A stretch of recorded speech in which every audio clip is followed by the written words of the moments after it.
Entonces, queridos alumnos, siendo las 2:12 de la tarde del día 9 de septiembre del año 2020, vamos a dar inicio a la penúltima clase. Y antes de terminar el tema de política petrolera en Colombia, que lógicamente es el objetivo principal de esta materia, y así se llama la materia, voy a dejarle algunas indicaciones sobre cómo vamos a sacar las 3 evaluaciones que exige el reglamento académico. En primer lugar, no sé si a ustedes ya les dije antes que sobre este tema de política petrolera hay que hacer un ensayo donde ustedes en ese ensayo plasmen lo que ha sido para el país los cambios en la política petrolera, o sea, mostrar por un lado, por ejemplo, lo que nos ha aportado la industria petrolera al país.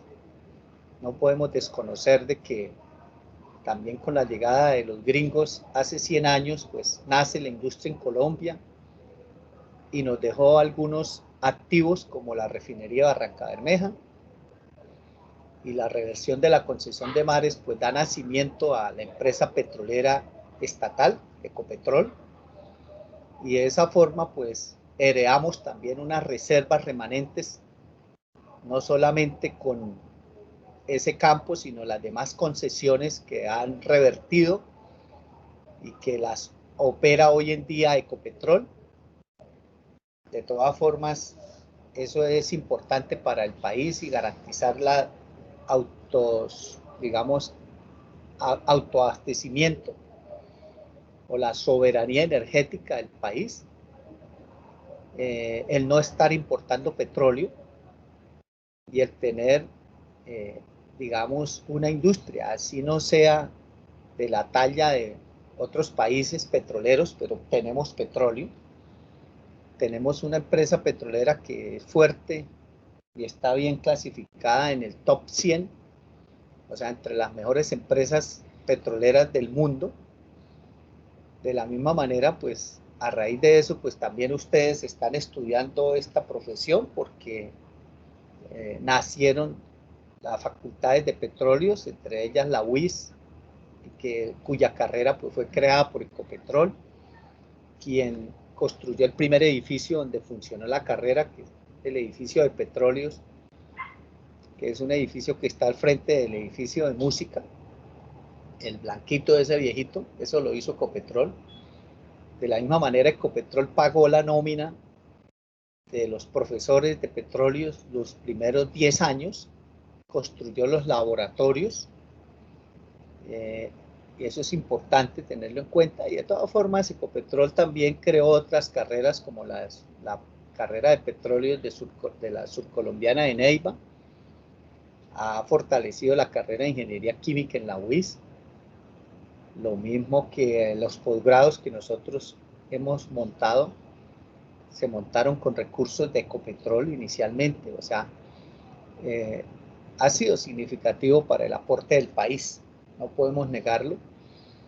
Fue un modelo concesionario en una época en la cual pues era el único modelo que existía, donde los países tercermundistas no veían o no identificaban la trascendencia y la importancia de tener un dominio de estos recursos para jalonar el desarrollo económico, social del país y la transferencia de tecnología para salir del subdesarrollo, pues todavía no lo hemos logrado, digamos, con creces, porque seguimos siendo un país subdesarrollado a pesar de llevar más de 100 años la industria petrolera.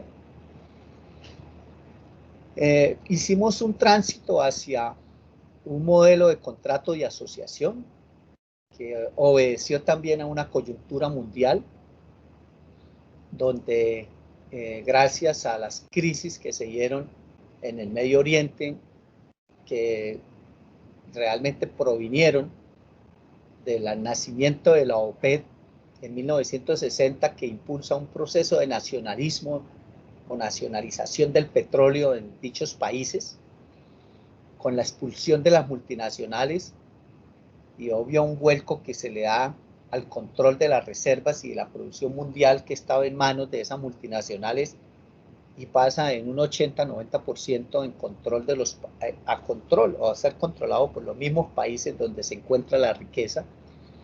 Y esa expulsión de esas multinacionales grandes con músculo financiero y alta tecnología, al ser expulsados, repito, del Medio Oriente, pues llegaron a Latinoamérica, entre esos países Colombia, con unos modelos de contrato pues no tan favorables como la concesión, pero sí con un modelo de contrato más favorable para los países que en otras circunstancias, digamos, de la geopolítica mundial, pues haber instaurado un modelo de contrato y asociación como el que ya vimos aquí, pues no sería favorable y no atraería la inversión extranjera.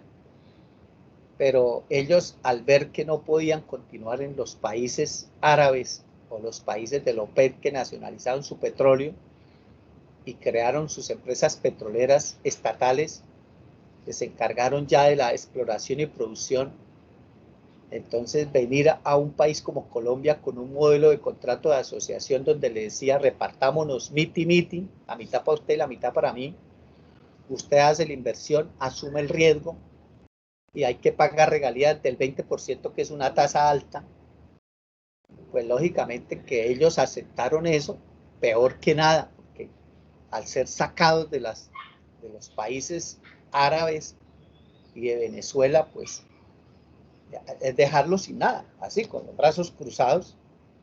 Entonces, venir aquí a Colombia con condiciones miti, pues, como dice uno, algo es algo. Por lo menos se quedan con la mitad, más no con todo, como lo es el modelo concesionario, ¿sí? Pero de todas formas eso llevó a que llegara aquí a Colombia la BP, llegó empresas grandes como Triton, como Total, que es la más grande de Francia y una de las más grandes del mundo. Triton es una de las grandes de Estados Unidos. Regresó ExxonMobil, que se había ido también a finales de los 60 y principios de los 70, regresa ExxonMobil, regresa Texaco, la Shell, Chevron, o sea, muchas multinacionales grandes que hacen significativas inversiones durante ese periodo que Ecopetrol administró el subsuelo bajo el modelo de contrato de asociación y se dan los grandes descubrimientos que hoy aún aportan el 70% de la producción del país, como es Chichimene, como es Castilla, como es Rubiales, como es Caño Limón, como lo es Cusiana, Cupiagua, Pauto, Floreña, Vulcanera, Guandó, etcétera. O sea, hoy en día el 70%, repito, de la producción proviene de estos campos que fueron descubrimientos significativos, muy importantes, y que después Ecopetrol o el país heredó al terminarse los contratos después de 22 años de producción, donde en ese periodo, repito, nos daban la mitad de la producción después de regalías, más las regalías nos correspondían a nosotros los colombianos el 60% de esa producción, como ya lo vimos en la clase pasada. Más los impuestos, pues a nosotros nos quedaba más del 75% de la ganancia para el país. Las circunstancias pues luego cambiaron, y esto que le estoy hablando hace parte de la geopolítica, que es el segundo capítulo. Entonces esas circunstancias cambian en el mundo con lo que se da la perestroika, la caída del muro de Berlín y la implosión de la Unión Soviética. Pues los países antes miembros de la Unión Soviética, pertenecientes al Triángulo del Petróleo, que es los países que están alrededor del Mar Caspio, que son aquellos como Kazajistán, Turkmenistán, todos los que terminan en tan, que se separan, repito, de la Unión Soviética, y se separaron en un momento de una crisis económica grande, y ellos abrieron la cortina de hierro y permiten el ingreso de las grandes multinacionales que en su momento pues estaban en América Latina y que ya les dije consiguieron o llevaron a los grandes descubrimientos de aquí de Colombia, pero allá les ofrecieron otra vez el modelo de concesión que ya prácticamente había desaparecido de los países petroleros. Ya ningún país petrolero tenía modelos de contratos de concesión, todos habían hecho, digamos, el tránsito hacia la nacionalización o hacia un modelo diferente, pero que lógicamente le representaba más ganancia para el país. Los que mantenían el modelo de concesión eran los países que no tienen petróleo, pero llegan estos países del Mar Caspio que integraban a la Unión Soviética junto con Rusia, y al romperse la Unión Soviética y repito, por su crisis económica, pues dicen vengan, busquen aquí petróleo. El Mar Caspio pues se consideraba una segunda región en reservas de petróleo en el mundo. Se estimaba que allí podrían haber unos 250.000 millones de barriles por descubrir. No se sabía porque eso era de la Unión Soviética y eso estaba blindado de la época pues de lo que se llamó la Guerra Fría, la cortina de hierro, por allá nadie entraba. Entonces estaba blindado a las multinacionales, o sea, blindado es que no podían entrar. Y cuando le dan apertura, pues todas migran hacia allá. Hay una avalancha de petroleras que se van de Latinoamérica, o sea, incluyó Colombia, obviamente, se van y se genera un tiempo de recesión, digámoslo así, en Latinoamérica, se da una recesión en exploración petrolera. En los años 90, o sea, la implosión de la Unión Soviética se da en el 91, y los años siguientes con esa migración de petroleras para el Mar Caspio, imagine, con concesiones, vengan y lo que encuentres para usted, solo paguen los regalías e impuestos. Pues eso era mucho mejor para ellos que un contrato de asociación nuestro. Y migraron. Y aquí llegamos a un punto de que, por ejemplo, en el 99, cuando Pastrana hace los cambios que comentamos al final de la clase pasada, pues fue un momento también de desespero, y también porque lo exigió Estados Unidos, como lo cuenta él en su libro Memorias Olvidadas, donde el presidente de Estados Unidos le pide que le baje a la participación del país en la producción y le baje a las regalías, y lo hizo al bajarlas del 20 al 8 y la participación del 50 al 30, pues además de que Estados Unidos le dio esa orden, llamémoslo así, pues lo vieron como una necesidad para incentivar la inversión extranjera y que las petroleras volvieran, porque la competencia desde el punto de vista de, digamos, derechos económicos, pues era muy grande, compa. O sea, primero una región muy, muy prometedora desde el punto de vista de descubrimientos como el Mar Caspio, a una región como la nuestra o nuestro país, que geológicamente es muy complejo y con muy baja probabilidad de éxito en la búsqueda de petróleo. Pues tocó ceder renta petrolera, bajar regalías, perder el 60% de las regalías, como les comenté en la clase pasada, y perder parte de la producción. Y esto no fue suficiente, compañeros, no fue suficiente. Tampoco en el Caspio tampoco se descubrieron las reservas que estimaban. De las 250.000 millones que se esperaban descubrir allá, solo se descubrieron alrededor de unos 50.000 millones de barriles, o sea, la quinta parte de lo que proyectaba, que hoy en día pues ese petróleo ha generado muchos conflictos en la región, porque las multinacionales petroleras que llegaron allá pues tampoco tienen una infraestructura fácil para sacar ese crudo, tienen por el Mediterráneo a través del estrecho de Bósforo, pero eso ya está saturado de buques, con muchos accidentes de choques o colisiones entre los buques petroleros, con derrames de petróleo, etc. Igualmente hicieron un oleoducto que para salir al Mar del Norte, que allá solo tiene pues uso 6 meses del año, porque los otros 6 meses en invierno está congelado, Entonces los buques petroleros no pueden ingresar. Además, la Unión Soviética, o mejor Rusia se apoderó de una península que era un país que había ahí cerca, o que hace parte del Caspio, por donde sale esa línea. Se apoderó de Crimea, creo que se llama eso. Entonces tiene por ese lado bloqueado la salida del crudo.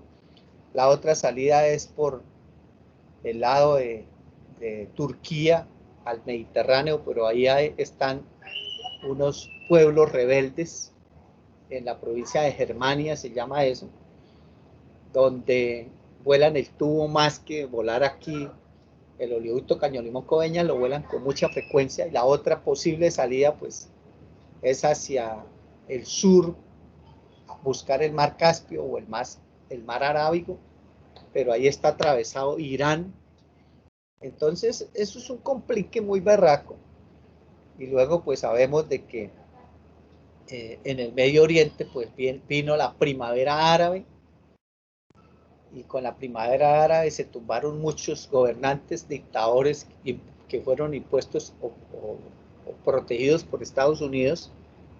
Entre ellos vino la guerra que hay en Siria todavía, lleva como 12 años la guerra de Siria, y Siria pues es gobernada por musulmanes chiitas, o con apoyo de los musulmanes chiitas, que son los que gobiernan Irán. Los árabes y otros países vecinos a Arabia Saudita son musulmanes sunitas, y los chiitas y los sunitas siempre han estado en guerra desde la muerte de Mahoma.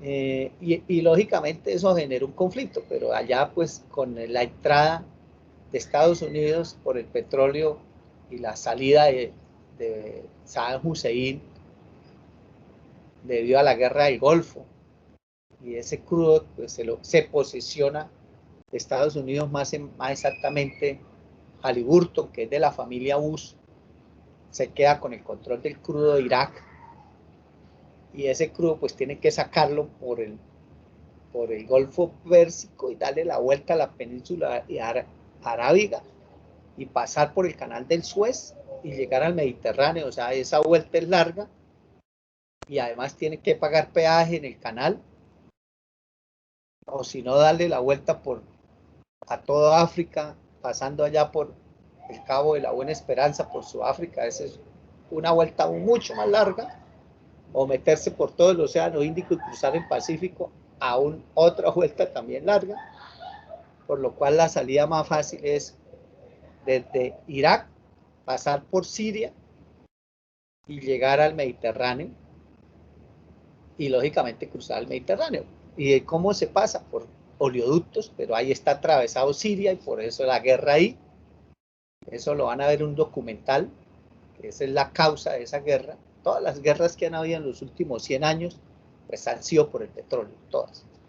Entonces, todos esos conflictos, eso es lo que llamamos geopolítica, y es lo que comprende ese segundo capítulo, que es para que ustedes conozcan que realmente las políticas petroleras de un país no son dadas por la soberanía en sí del país, sino porque son más que todo circunstancias externas, o sea, eso se llama externalidades. Depende en sí de parámetros externos. La industria petrolera pues es globalizada ya, participan empresas extranjeras y tiene mucha influencia de países del primer orden, o sea, de las grandes potencias que manipulan a los gobernantes de los países subdesarrollados, y las multinacionales pues sobornan también a los gobernantes de esos países subdesarrollados para poder tener control de esos recursos, porque en eso consiste la geopolítica, la palabra geo, mundo, políticas del mundo, en el cual los poderosos pues buscan el control de territorios que tienen los recursos naturales que el país que controla ese territorio o lo busca controlar necesita. Antiguamente, pues, la geopolítica era netamente militar. Cuando una nación o un imperio poderoso con, digamos, más armas, más poderío militar, invade a otro territorio, no es para hacer polígono y que los soldados pues hagan ejercicio, no. Cuando un imperio antiguamente invadía otro territorio es porque en ese territorio que invadía había un recurso que el invasor necesita. Hoy la geopolítica moderna ha cambiado y ya hay TLCs y acuerdos entre los países, prácticamente le dicen, me entrega esos recursos para yo explotarlos a las buenas, hagámoslo en común acuerdo, déjese saquear voluntariamente, y si el país no acepta el saqueo, pues entonces atengas a las consecuencias, como le está pasando a Venezuela, que no ha querido dejarse saquear su crudo de Estados Unidos. Y entonces vienen los bloqueos, vienen los embargos, vienen todo lo que ustedes ya conocen, y al finalmente, pues, la invasión militar. O sea, vuelven a las estrategias antiguas y es invadirlo militarmente. Entonces, por eso es importante que se vean 3 documentales importantes que les voy a pasar y un cuarto documental en el cual yo les doy por el grupo de WhatsApp los enlaces para que ustedes los vean. Entonces, de ahí ustedes van a hacer un segundo ensayo. Repito, el primer ensayo es sobre lo que vimos en clase, incluida la clase de hoy, donde ustedes hagan una reflexión de lo que ha sido la política petrolera en nuestro país, qué nos ha aportado los diferentes periodos, como el contrato de concesión que terminó en 1974, la importancia del contrato de asociación, que ya les estoy comentando, no es sino que ustedes lo escriban con sus palabras, los grandes descubrimientos que se dan y la grande participación del país en la renta petrolera, y con lo que hoy vamos a ver, pues hagan un análisis de cómo es el modelo actual del contrato de concesión moderna de la Agencia Nacional de Hidrocarburos, qué le puede estar dejando al país o qué estamos nosotros dejando de recibir por tener ese modelo de contrato, qué efectos puede tener este modelo de contrato hacia el futuro en cuanto a garantizar el suministro interno o la autosuficiencia petrolera o garantizar la seguridad energética, como lo quieran llamar, comparar este modelo con el anterior, de pronto hacer un cuadrito de lo que se tenía con el contrato de asociación y de lo que se tiene con el contrato de concesión actual, comparar de pronto los descubrimientos que se dieron bajo el modelo anterior con los descubrimientos que se han dado ahora, cosas así, por el estilo, ustedes las pueden comparar y hacer un ensayo. Ese es el primero. El segundo es sobre los enlaces de los documentales que les voy a enviar al grupo de WhatsApp, donde usted lo ve y es como cuando se encuentra con alguien y le cuenta una película. Entonces, eso es un ensayo, contarle qué es lo que usted pudo interpretar en esos documentales. Uno de ellos es la saga del oro negro o la historia del petróleo. De pronto ustedes ya lo han visto, muchos lo ven como la historia del petróleo, pero realmente ahí es un contexto geopolítico donde muestran las estrategias de las grandes potencias como Inglaterra, Estados Unidos y Francia y los países europeos para hacerse el control de las reservas de los países tercermundistas. Todo eso lo narran.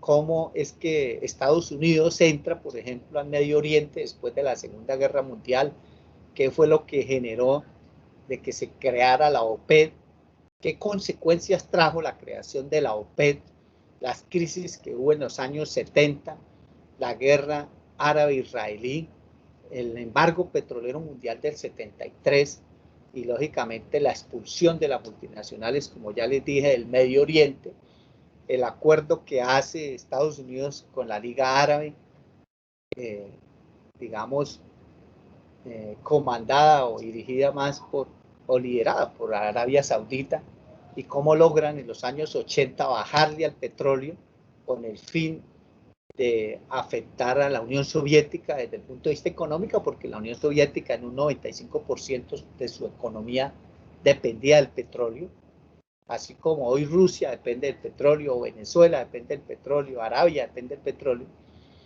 y esa caída de precios genera la crisis de la Unión Soviética, que lo lleva a la perestroika, y luego por lo posterior caída del muro de Berlín, y luego la implosión de la Unión Soviética. O sea, se rompe esa alianza de la Unión Soviética.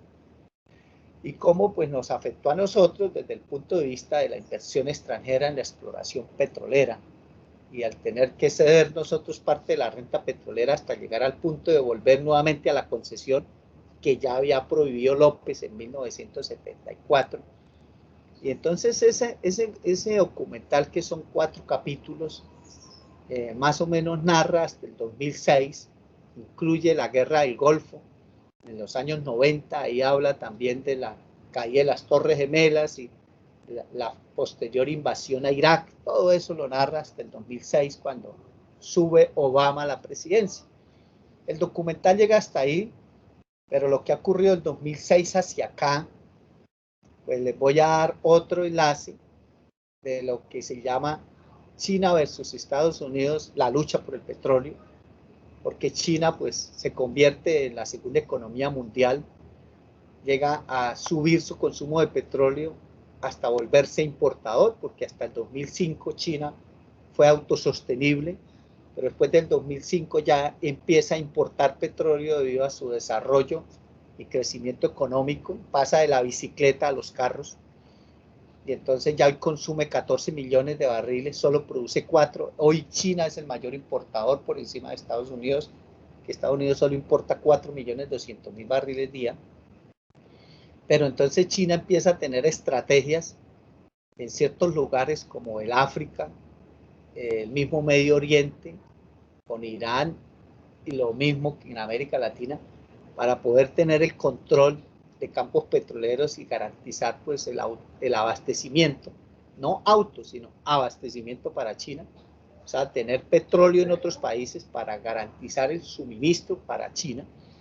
Entonces empiezan a cambiar las estrategias de China y para poder combatir a las petroleras inglesas y norteamericanas, digamos, presentando o ofreciéndole mejores beneficios a los países, haciéndoles obras sociales, haciéndoles hospitales, puentes, carreteras, puertos, etcétera. Eso lo van a ver en el documental, como una estrategia de los chinos para ganarse las concesiones o las adjudicaciones de las áreas.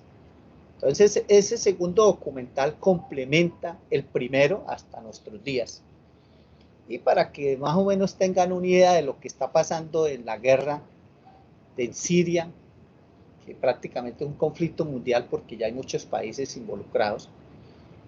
Entonces les paso otro documental que muestra Siria en 10 minutos. Siria en 10 minutos, y ahí ese sí no dura sino 10 minutos. Y últimamente ha ocurrido algo muy importante, y es que el dólar deja de ser el petrodólar como la divisa más importante para la comercialización de crudo en el mercado mundial, y desde hace 3 meses o 4, o sea, a principios de este año, no más, estamos en septiembre, ya se pasó el tiempo volando, como en enero China decide, primero, comercializar crudo en su bolsa, allá en Beijing, cosa que no ocurría antes, y segundo, a utilizar su moneda, el yuan, como moneda para comercializar crudo. O sea, como pues el yuan es una divisa, pero la están utilizando para comercializar crudo y no el dólar como referente. Y eso es un golpe duro para Estados Unidos. Ese documental también es pequeñito, y también pues se lo doy para que ustedes tengan una contextualización mejor para ese segundo ensayo, ¿sí? Y el tercer ensayo, que sería la tercera nota, es sobre la clase que vamos a hacer de hoy en 8, que tiene que ver con la responsabilidad social empresarial, donde lógicamente yo les voy a narrar primero pues los impactos que la industria petrolera genera de tipo social, de tipo ambiental, de tipo cultural, porque la industria pues petrolera es muy invasiva, y para ustedes como profesionales pues poder mitigar esos impactos, pues tienen que conocerlo. Yo no puedo evitar algo si no lo conozco, ¿sí? Entonces yo tengo que decirles qué impactos se generan en la exploración, en la perforación, en la producción, en el transporte. O sea, no voy a ir más allá tampoco, porque nuestra área, digamos, profesional, de ejercicio profesional, valga la redundancia, nuestra área de ejercicio profesional es el upstream, o sea, llega hasta el transporte. Entregamos el crudo a la refinería, a los puertos y hasta ahí para. Entonces yo les voy a hacer digamos, un cuento ahí con algunos testimonios, algunas evidencias de los impactos que genera. No son impactos que la industria provoque o produzca adrede, son, digamos, en sí incidentes, o sea, involuntarios, son accidentes que se dan, pero se dan. Se rompe un tubo, una válvula, que sea. A veces los grupos insurgentes pues vuelan los tubos, entonces tenemos que tener medidas de contingencia para poder mitigar o remediar, mejor remediar esos impactos. Y todo eso pues lo tenemos que conocer, pero sobre todo que ustedes conozcan qué beneficios tienen las comunidades, cómo están contemplados, en qué tipo de normas. Las petroleras están obligadas a pagarle unas servidumbres a los finqueros dueños de del territorio, del suelo, o poseedores. Además de las servidumbres petroleras, hay que pagar o hacer inversiones que se están contempladas en la licencia ambiental, como es compensaciones ambientales, hay que hacerlas. Si se capta agua, también hay que hacer una inversión en la protección de las cuencas, de los cuerpos hídricos, donde se capta agua. Lo mismo hay que hacer obras que se llaman proyectos de beneficio a las comunidades, los famosos PBCs. Eso está contemplado en el contrato que firma la ANH y obedece a que lo estipula el decreto ley 1760 del 2003. Igualmente pueden invertir el 50% de las regalías en obras y pueden invertir hasta el 50% de los impuestos en obras. O sea, hay muchas cosas que ustedes tienen que conocer como ingenieros de petróleos que son de beneficio a las comunidades, que eso es responsabilidad social empresarial. De la misma manera, lo que se llama política pública de empleo, el decreto 1668 del 2016 del Ministerio de Trabajo, pues obliga a las petroleras a que el 100% de la mano de obra no calificada tiene que ser de la zona de influencia y el 30% como mínimo de la mano de obra calificada. Entonces necesito que ustedes sepan eso y sepan también cómo se clasifica la mano de obra, cuáles son los que se consideran no calificados y cuáles se consideran calificados. Entonces es importante la próxima clase, ¿sí?, para que ustedes conozcan ese tercer capítulo, repito, sobre el cual también ustedes van a hacer un ensayo, una reflexión al respecto. Entonces, es importante que aquí al miércoles ustedes este fin de semana se vean los documentales para que lo hagan el ensayo antes del miércoles, para que no se les acumulen los 3 ensayos, porque ustedes tienen que entregarlos antes del viernes, debido a la restricción o límite de tiempo que hay para subir las notas. ¿Sí? Entonces, ahorita que termine la clase, yo les envío los enlaces de esos ensayos que tienen que mirar, con el cual queda cubierto el capítulo 2 de geopolítica del petróleo, ¿sí? Y hoy pues terminamos el primer capítulo para que también de lo que ya vimos aquí en clase, pues ustedes hagan su ensayo que ya les comenté. O sea, un ensayo sobre política petrolera en Colombia, así se va a llamar. Otro ensayo sobre la geopolítica, ¿sí?, geopolítica mundial del petróleo. Y un tercer ensayo sobre responsabilidad social empresarial. ¿Sí? Responsabilidad social empresarial, que tiene que ver con esa parte de las comunidades, del medio ambiente, ¿sí?, de la parte de mano de obra, todo eso. Bueno, compañero, entonces voy a compartir la pantalla para continuar con la clase,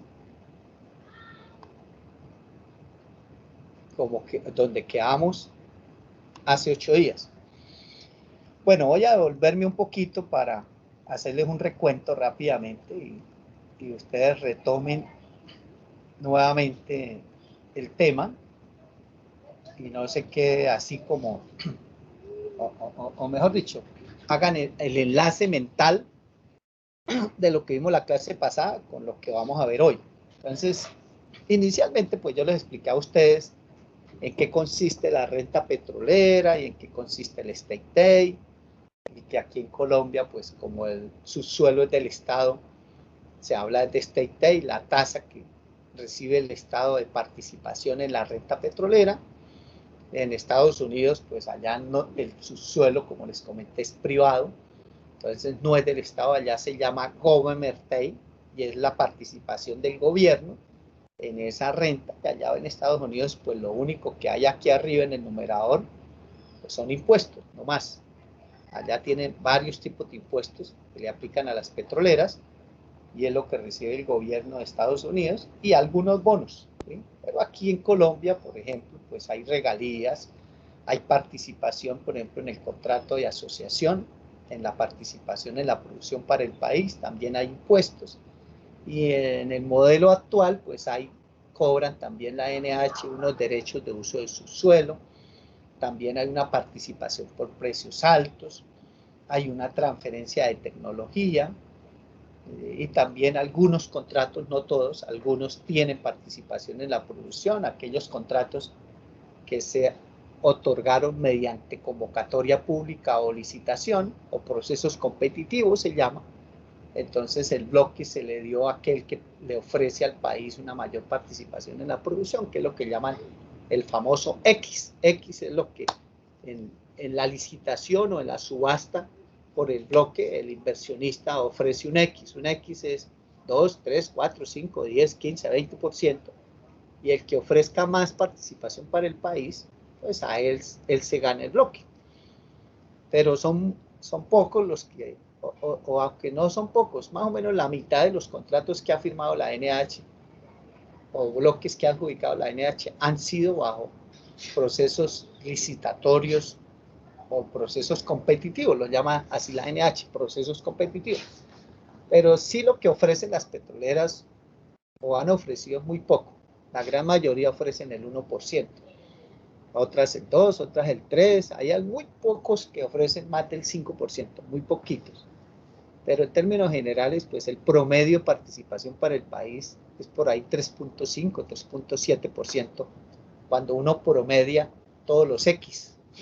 Al país le quedan promedio por ahí 3.7. Y observando las estadísticas ya de los 16 años que lleva la NH administrando el subsuelo, con más de 500 contratos que se han firmado, y de los cuales ya hay 151 campos declarados comerciales, pues uno mira cuánto de lo que están produciendo esos campos le están dando de participación a la NH en la producción, pues eso va a 3.7%, más o menos lo que recibe la NH, que es también coincide con el promedio que uno calcula de todos los contratos.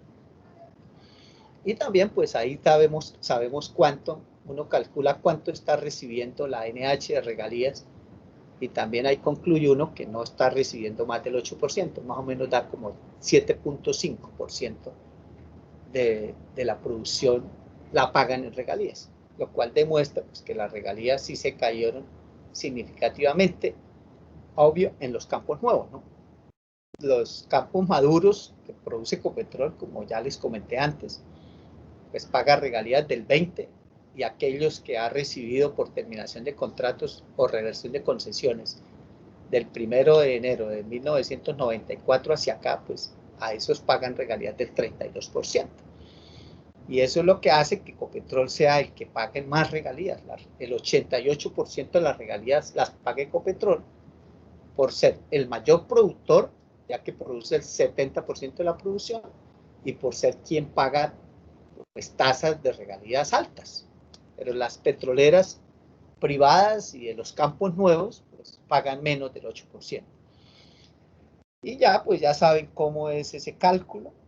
Ya lo vimos en la clase pasada para la concesión antigua, la que dio por terminada Alfonso López Michelsen en 1974 con el decreto ley 2310, en el cual le delega la administración del subsuelo a Ecopetrol y pues da por prohibidas o prohíbe las concesiones como modelo, lo cual pues ratifica la Constitución de 1991 al establecer en el artículo 332 que el subsuelo es del Estado, y eso significa que no puede aplicarse en Colombia el modelo concesionario. Por eso yo digo que la concesión de la NH es inconstitucional, pero nadie lo ha demandado, porque implícitamente cuando se establece que ese recurso es del Estado, pues es del Estado, así esté abajo o esté arriba, donde esté del Estado.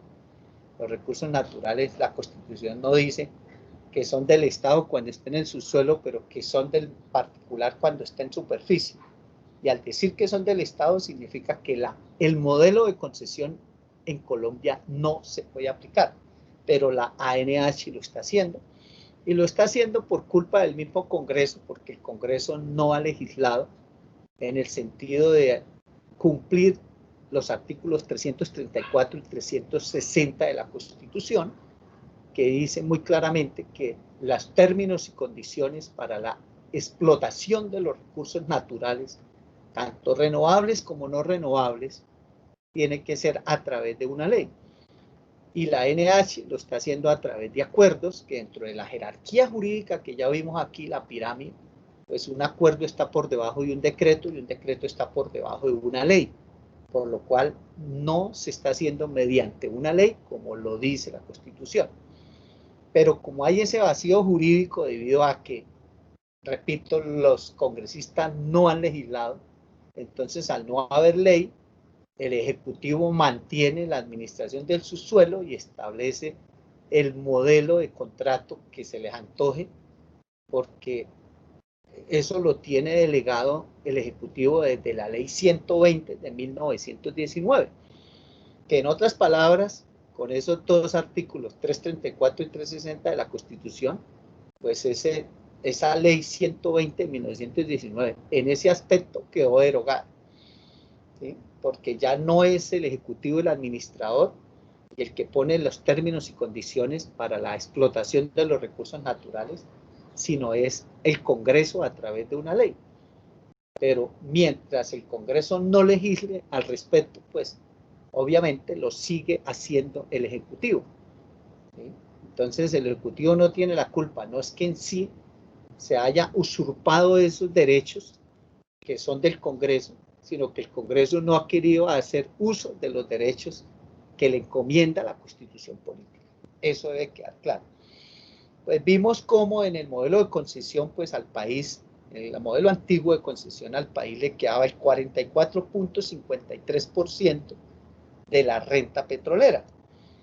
Bueno, y ahí pasamos al contrato de asociación, les expliqué en qué consistía el contrato, los cambios que hubo en el modelo de contrato, que operó con regalías del 20% que venían desde la ley 20 del 69, con muy buena participación para el país, que empezó en un 50%, y que en yacimientos grandes de más de 60 millones de barriles, pues esa participación pudo ser mayor después de que se cumplía cierta cantidad de producción acumulada o cierto factor R, que es la recuperación de la inversión por parte del inversionista, pero que luego Pastrana nos lo cambió, ya por lo que les comenté de las circunstancias mundiales que hubo al dejar de ser atractivo nuestro contrato comparado con el modelo de concesión que ofrecieron los países del Mar Caspio, pero también por solicitud de Estados Unidos, ¿sí? Entonces ahí se juntaron muchas cosas geopolíticas que llevaron a que Pastrana cediera el 20% de nuestra participación en la producción y bajara las regalías. Y lógicamente, pues ya las regalías hoy prácticamente que están pagando es del 8% o menos por los descuentos que están contemplados, donde inclusive la polémica la semana pasada y el lunes pasado estuvo en torno a que ese descuento del 40% que tienen los campos de costa afuera y que está contemplado en el artículo 16 de la ley 756 del 2002, así como el crudo pesado de menos de 15 grados API y el gas continental. En la ley 1530 del 2012 se le, obviamente, se le extendió ese beneficio a los yacimientos no convencionales. Pero aquí tengo que ya hacer el cambio en la diapositiva, porque aquí tengo que, lógicamente, escribir que se derogó esto. Me toca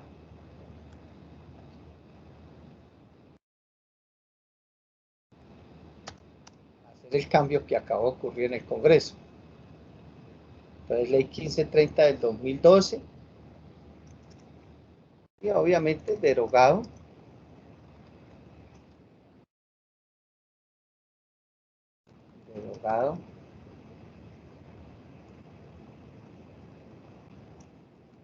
Para yacimientos no convencionales con, bueno, no sé qué número vaya a tener esta ley, pero no sé el número, pero bueno, no sé qué número queda hasta que no salga en el diario oficial, no sabemos qué número es. Pero voy a poner aquí proyecto de ley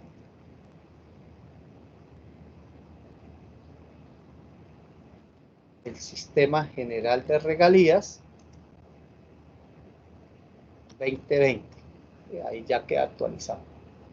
Después le pongo el número de la ley que cuando se publique. Entonces, derogado para yacimientos no convencionales con el proyecto de ley del Sistema General. O sea, ya los futuros proyectos que se firmen para yacimientos no convencionales, entre ellos incluye el fracking, pues ya no van a tener el descuento del 40%. Que los congresistas le dieron y que, como les comenté la clase pasada, pues lógicamente las petroleras han aprovechado para fraccionar los yacimientos en varios campos, como lo podemos ver en los mismos reportes de los campos descubiertos después de esa fecha. Estos son reportes de la misma ANH, donde se ve cómo fraccionan los campos en varios campos, de tal forma que la producción en ninguno de ellos pase de 5.000 barriles para no pagar más del 8, y que en Colombia pues también las estadísticas muestran que la mayoría de los campos en Colombia pues producen menos de 5.000 barriles, la gran mayoría, ¿sí? Un 82%, bueno, dice el 77% tienen menos de 50 millones de barriles en reservas originales, y lógicamente pues no van a pagar tampoco derechos por precios altos, y el 53% de los campos en Colombia tienen reservas de menos de 5 millones de barriles. Difícilmente van a tener 5 millones, esto lo vamos a explicar ahorita más adelante. Y la producción promedio por campo en Colombia es de 3.000 barriles por día, o sea que las regalías son del 8. En el 2012 el 55%, bueno, esto toca actualizarlo también, eso no es sino cambiar el año, porque eso se mantiene.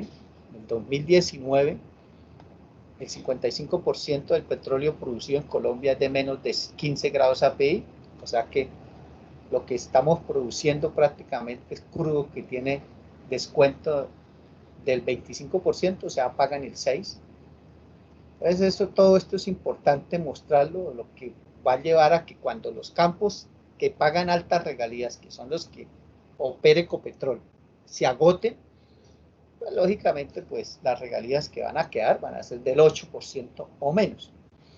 Bueno, aquí les expliqué que ese contrato de asociación estándar, que fue muy bueno para el país, yo lo llamo ese periodo del 74 al 2003, la edad de oro de la industria petrolera en Colombia, por los grandes descubrimientos que se hallaron, o sea, los grandes yacimientos que fueron descubiertos, y la gran participación para el país en la renta petrolera también. muy importantes recursos y sobre todo la gran cantidad de reservas remanentes que nos dejaron. Ahí el crudo que se descubrió en este periodo del 74 al 2003 es un crudo que nos va a garantizar la autosuficiencia petrolera por muchos años. O sea, ahí vamos a tener crudo si Ecopetrol obviamente invierte en sus campos, porque esas reservas remanentes pues las tiene Ecopetrol, que las ha heredado de todos esos campos de Castilla, Chichimene, Rubiales, Cusiana, Cupyagua, etcétera. Pues son campos que le quedaron a Ecopetrol y con un factor de recobro bajo. Y si Ecopetrol obviamente le hace la inversión en recobro mejorado, en el desarrollo de esas reservas remanentes, mantiene la perforación de pozos, pues lógicamente vamos a tener crudo por 30 años. ¿Sí? Eso ya depende de Ecopetrol y de que el gobierno nacional no le quite todos los dividendos o utilidades a Ecopetrol y le deje recursos para inversión, para que pueda hacer eso. Yo intenté a través de los congresistas que asesoro meter una proposición en este proyecto de regalías que acabaron de aprobar, una proposición en la cual se destinara el 2% de los recursos que van para ciencia y tecnología. Ustedes saben que de las regalías, el 10% de las regalías van para ciencia y tecnología, y se buscó a través de la senadora Sandra Ortiz y el representante César Ortiz Zorro, de que el 2% de esos recursos de ciencia y tecnología fueran para investigación en recobro mejorado, de tal forma, lógicamente, de poder aumentar ese factor de recobro, que eso es del país. Bueno, desafortunadamente, pues ya se vendió el 11.51% de las acciones de Ecopetrol, lo cual pues ya no todo lo que Ecopetrol produzca es de los colombianos, pero bueno, el porcentaje que aún nos queda a los colombianos de Ecopetrol es significativo, es importante, y por eso al poseer Ecopetrol tantas reservas remanentes, pues hay que ayudarle a Ecopetrol y a invertir en aumentar el factor de recobro, que consiste en desarrollar esas reservas y convertirlas en reservas probadas. ¿Sí? Esa es la tarea que nos queda a nosotros, por encima de meternos en el fracking, ¿sí? O de meternos costa afuera o explotar yacimientos no convencionales cuyo costo por barril es muy alto. ¿Sí? Y el país asume un riesgo muy grande metiéndose al fracking, y si el precio del petróleo baja como está actualmente, tenés en cuenta que el 90% de las compañías petroleras que han hecho fracking en Estados Unidos están sometidas a la ley de quiebras, ¿sí? Están quebradas porque si el crudo no está por encima de los $50 en Estados Unidos, pues el fracking no es rentable. Hay algunos campos, pero muy pocos, que tienen costo por barril de $35, $40, y en este momento pues el negocio le cierra. En el caso de Vaca Muerta en Argentina pues allá Vaca Muerta es una formación que no es una lutita pura, es una lutita arenosa, esquistosa, que tiene alguna permeabilidad, por eso no necesitan hacer pozos horizontales, y si los hacen pues son muy cortos, y eso hace que el precio por barril allí, el costo por barril, el costo sea más bajo, $30 en Vaca Muerta. Entonces a $40 el barril, pues es rentable. ¿Sí? Y además el gobierno de Argentina les garantizó, cuando el crudo estaba a más de $100, un precio de $70, porque Argentina no exporta crudo, no es autosuficiente. El crudo que produzcan no lo pueden exportar, lo tienen que destinar al mercado interno de Argentina. Entonces, las refinerías de Argentina, que son del Estado, igual que aquí en Colombia, el gobierno les garantizó en aquella época un precio de $70, que se mantiene para los que firmaron contratos en aquella época. Ahorita, como el crudo bajó, pues en noviembre del año pasado o a principios de este año, el gobierno argentino puso el precio en $45, ¿sí? O sea que ya en Vaca Muerta, el crudo que saquen el gobierno se lo paga a $45 para los nuevos contratos y a $70 para los contratos anteriores. Entonces, allá no hay problema y además el costo por barril, pues, como les digo, es de $30. Y Argentina, pues,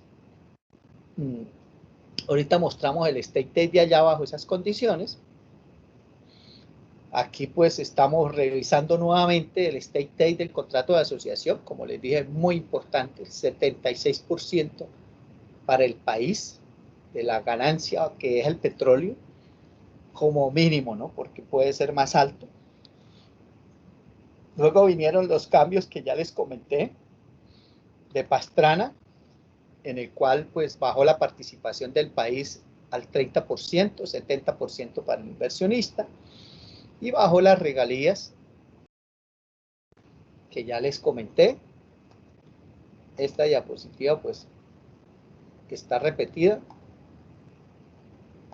Entonces, para no volver a hacer el cambio que hice arriba, pues simplemente la copio y la pego aquí.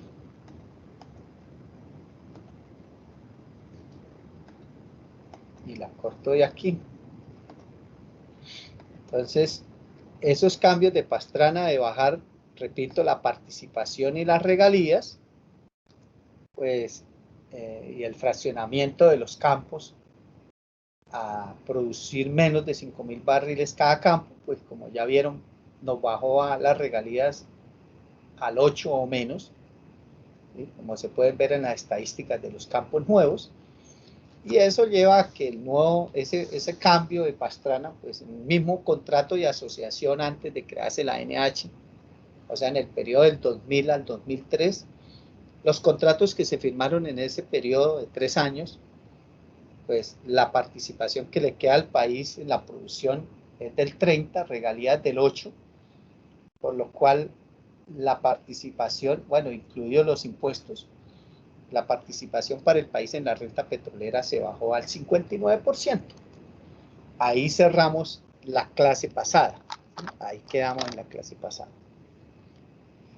Ahora sí, pues vamos a ver en esta hora que nos queda qué es lo que tenemos actualmente.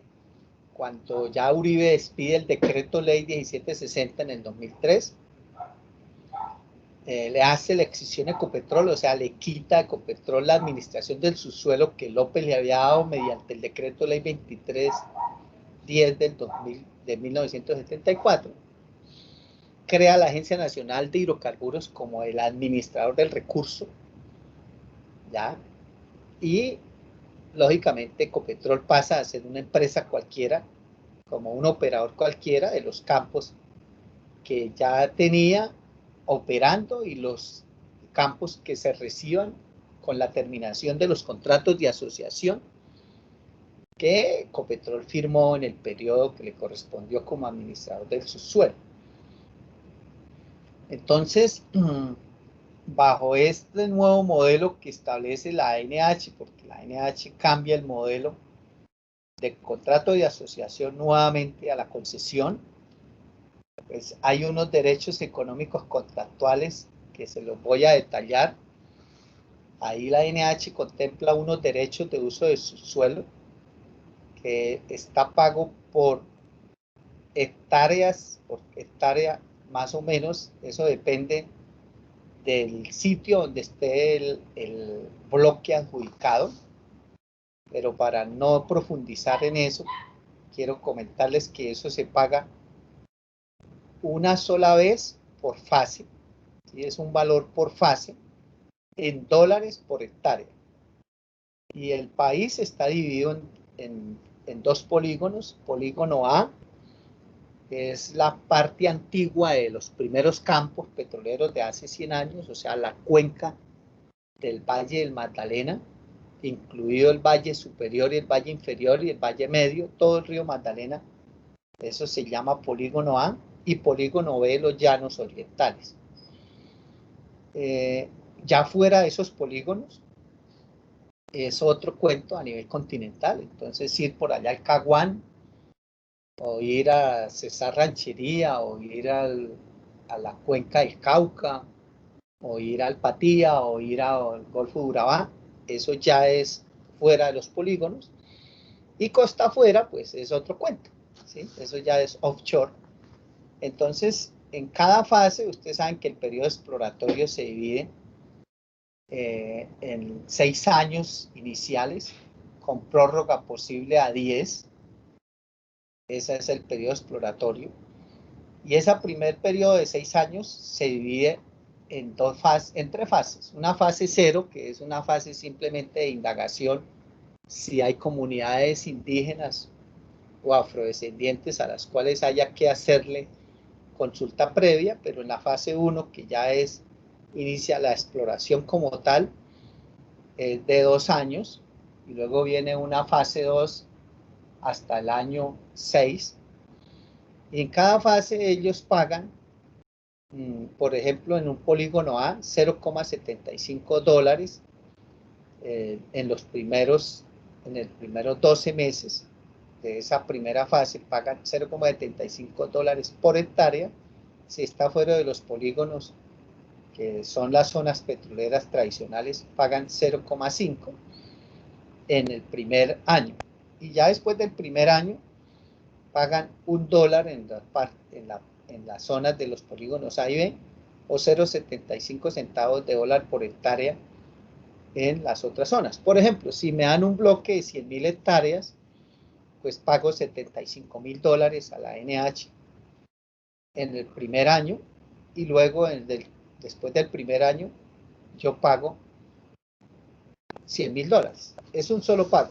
Ahora, si ya el bloque es de más de 100.000 hectáreas, entonces por las hectáreas por encima de 100.000, pues tengo que pagar también $1 en los primeros, $1 por hectárea, ¿no? En los primeros 12 meses o primer año, y $1,5 por hectárea después del primer año. Me explico. Si el bloque tiene 200.000 hectáreas, que es muy raro, normalmente los bloques están por debajo de 50.000 hectáreas, pero hay áreas donde los bloques son grandes, sobre todo costa afuera, y por allá en los llanos orientales, en el Putumayo, sí han áreas grandes. Pero si fuera de 200.000 hectáreas, entonces en el primer año pagarían $175.000, ¿sí? 75.000 por las primeras 100.000 hectáreas y $100.000 por las por las otras 100.000 hectáreas que hay por encima de 100.000. Y en el segundo año pagarían $250.000. O sea, $100.000 en el primer año, después del primer año, $100.000 por las primeras 100.000 hectáreas y $150.000 por las otras 100.000 hectáreas que hay por encima de 100.000. ¿Ya? Ahora, si es costa afuera, pues pagan $25.000 no más, sin importar el tamaño del bloque. $25.000 sin importar el tamaño del bloque, y una sola vez sin importar el tiempo. O sea, ahí no hay dos pagos, uno solo, ¿sí? Esos son derechos de uso de suelo que se llama. Eso no se pagaba antes en las concesiones antiguas del 74 hacia atrás. Hay otra cosa que se llama transferencia de tecnología, que es en dinero. Cuando Ecopetrol administraba el subsuelo bajo el contrato de asociación, la transferencia de tecnología era un cursito que la petrolera le dictaba a los funcionarios de Ecopetrol, y Ecopetrol en esa época le daba cupos a las universidades. Yo alcancé a asistir a varios cursos de esos diplomados que le hacían las empresas petroleras a Ecopetrol, invitaban y nos daban cupitos a la universidad, y yo fui a varios.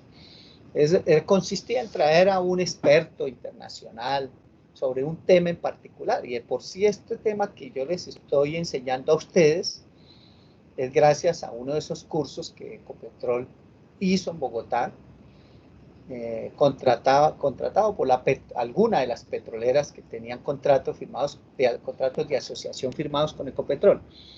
Entonces, en esa época trajeron a Daniel Thompson, por allá en el año 92. Yo creo que le mostré el librito que él nos dio, aquí lo tengo. Y Daniel Johnson. Ahí está. Fue en el año 92 y ahí fue donde yo empecé a interesarme por este tema de política petrolera, gracias a ese curso. Yo en esa época, pues, como profesor primíparo de la Escuela de Petróleo, yo cuando eso daba era introducción a la ingeniería de petróleos. Eso se llamaba ingeniería de petróleo general, que era el cuarto o quinto semestre. Editaba lo que se llamaba análisis económico de inversiones, que es lo que hoy se llama ingeniería económica. Esas eran las materias que yo después di completamiento de pozos y di introducción a la simulación. Pero ya después, cuando metí al pénsul en el 2005 esta materia, pues pasé a dar política petrolera. También pude meter como electiva estadística, entonces también di estadística. Y luego en el 2010, cuando Bejarano se jubiló y el ICPI no nos volvió a dar registros porque fue para México, entonces yo asumí la materia de registro de pozos. Obviamente la escuela me capacitó. Entonces por eso yo ahora doy es política y registro de pozos. Y de vez en cuando ingeniería económica. Depende pues obviamente de la oferta y demanda que hacen los estudiantes. Entonces, cuando la NH pasa a administrar el subsuelo, ya le dice a las empresas contratistas que la transferencia de tecnología la paguen en dinero. Para no demorarnos ahí leyendo los contratos, porque esto es, digamos, fotocopia de los contratos que firma la NH. En resumidas cuentas, la NH les dice a las petroleras que de transferencia de tecnología le paguen el 25% de los derechos de uso de su suelo. Me explico. Si aquí tenemos un bloque de 100.000 hectáreas y está en el polígono A o B y pagan $75,000 en el primer año y $100,000 en el segundo año, son $175,000. Bueno, en el segundo no, después del primer año. Son 2 pagos durante el periodo exploratorio, nada más. Y es durante ese periodo exploratorio. Entonces, si el bloque es de menos de 100.000 hectáreas, pues terminan pagando $175,000 de derechos de uso de su suelo. El 25%, pues, vienen siendo como $45,000 que pagarían de transferencia de tecnología a la NH. Eso también es un solo pago, ¿sí? Es el 25% del monto que resulte de multiplicar el número de hectáreas y fracción de hectárea del área contratada por el valor que se presenta en la tabla definida en la cláusula 16, que es esta tabla, ¿sí? La cláusula 16, arriba dice cláusula 16. Entonces, el valor que resulte de aquí, el 25% va como transferencia de tecnología. Pero ¿qué dice? Está un limitante, dice que en ningún caso pasará de $100,000. O sea, lo máximo que pagarán de transferencia de tecnología será $100,000. En otras palabras, pues estos son, digamos, bicoquita, esto es una boronita. Yo los tengo en cuenta porque si no los tengo en cuenta, y me ha pasado en foros con el gobierno nacional y con la NH, pues dicen, no, pero es que nos pagan derechos de uso de su suelo, no son solo regalías e impuestos, no, porque la concesión como tal son regalías e impuestos.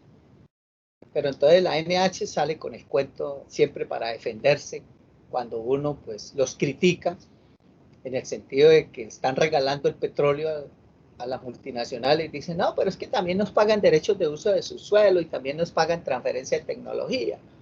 Entonces yo la muestro para que ustedes mismos den cuenta que pues Para una petrolera pagar $175.000 o $200.000, o póngale $400.000, pues esa vaina no es nada, ¿sí?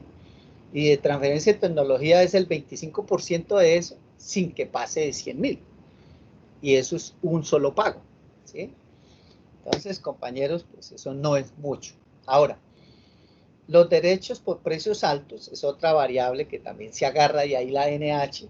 Es que nos pagan derechos por precios altos. Esto sí puede ser significativo. Esto, derechos por precios altos.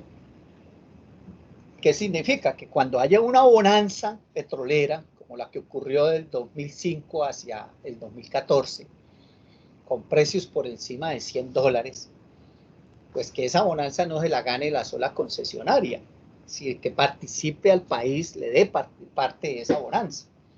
Eso se llama derechos por precios altos.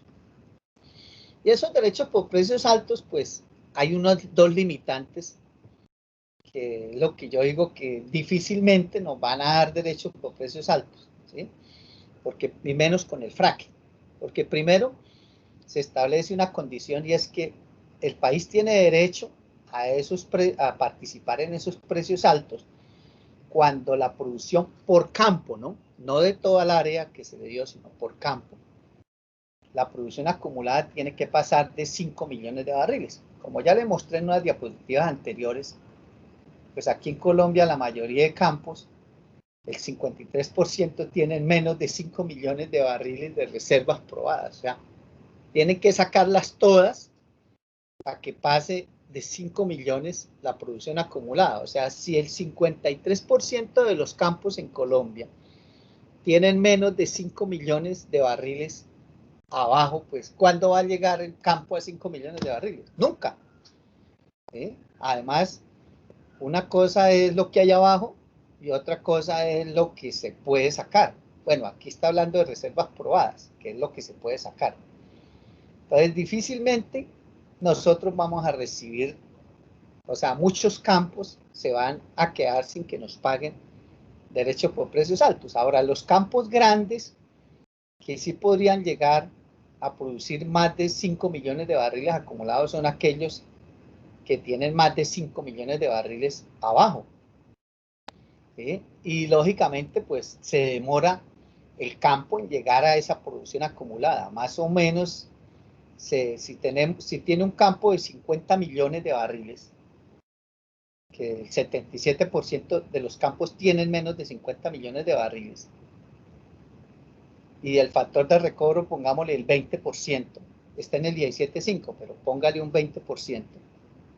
¿Sí? Vamos a poner la cifra de la NH, que dice que tiene un 17.5, voy a poner 18%.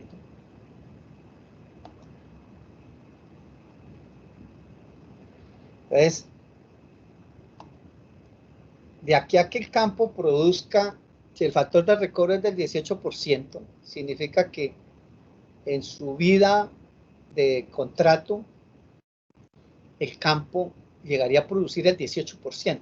El 18% de 50 millones, pues son 9 millones, ¿sí? O sea, menos de 10 millones de barriles de reservas se lograrían sacar de un campo de 50 millones. ¿Eso qué significa? En toda su vida útil, ¿no? En la duración del contrato. Lo que significa que para que llegue a producir 5 millones y tener derecho por precios altos, toca esperar más de 10 años para que eso se dé.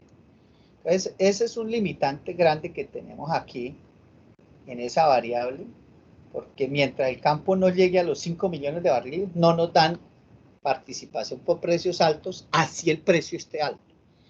Y la otra limitante es que debe superar un precio base que se establece ahí, un peso cero, precio base. Entonces uno mira en el contrato, bueno, qué precio pusieron, y por ejemplo en este que es Valle Medio Magdalena 9, es para yacimientos no convencionales con pares, ¿sí? El precio base que le pusieron fue $87,48. O sea que mientras el precio esté por debajo de $87, pues así el campo ya haya producido más de 5 millones, no nos dan nada. O sea que eso es también como una utopía, ¿sí? Obvio, hay campos que se firmaron con precios por debajo de 50, precio base de 30, 35, 40, y que ya llegaron a más de 5 millones de barriles acumulados. Son muy pocos y le dan participación a la NH. Y de por sí, de todas esas migajas, que llamemos migajas, todas migajas, eso es lo más significativo que, que ha recibido la NH.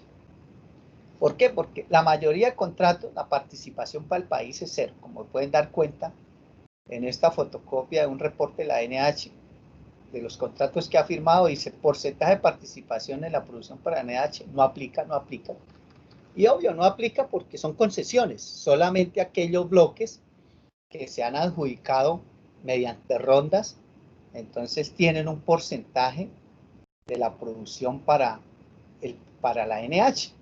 Y aquí ellos reportan ya de todos los bloques que se han adjudicado por rondas, que son más o menos unos 200 bloques, algo más de 200 bloques, pues hay algunos que ya están dando participación, pero porcentajes muy bajos, como por ejemplo, el contrato adicional que se hizo en La Loma para el campo Paujil, que es gas asociado a mantos de carbón, la participación es 1%.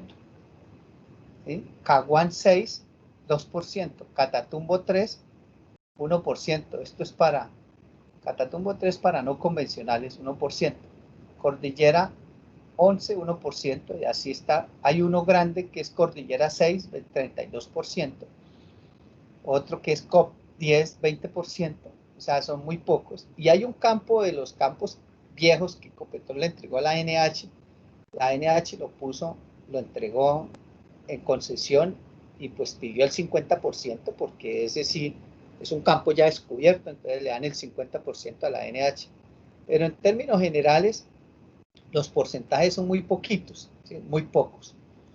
Así, aquí puedo tener de todos los contratos, bueno, aquí me falta actualizar porque esto es hasta el 2016, hoy estamos ya en 532 contratos, o sea, aquí faltan 35 contratos incluir, 182 de contratación directa con 0 para el país. En procesos competitivos 214, como les dije, algo más de 200. Estos son de evaluación técnica 100, pero de los 202 contratos, de todos estos contratos que hay aquí, 202 contratos el porcentaje para el país es 0. En 65 contratos el 1%, en 25 el 2%, en 16 el 3% y así sucesivamente, pero son muy pocos los contratos donde la participación para el país es mayor al 3%. El promedio de todos estos contratos de participación para el país es 3,7. Y eso se ve aquí. Entonces, aquí ya la NH reporta de los campos que ya producen crudo. Aquí está el contrato y está el nombre de los campos.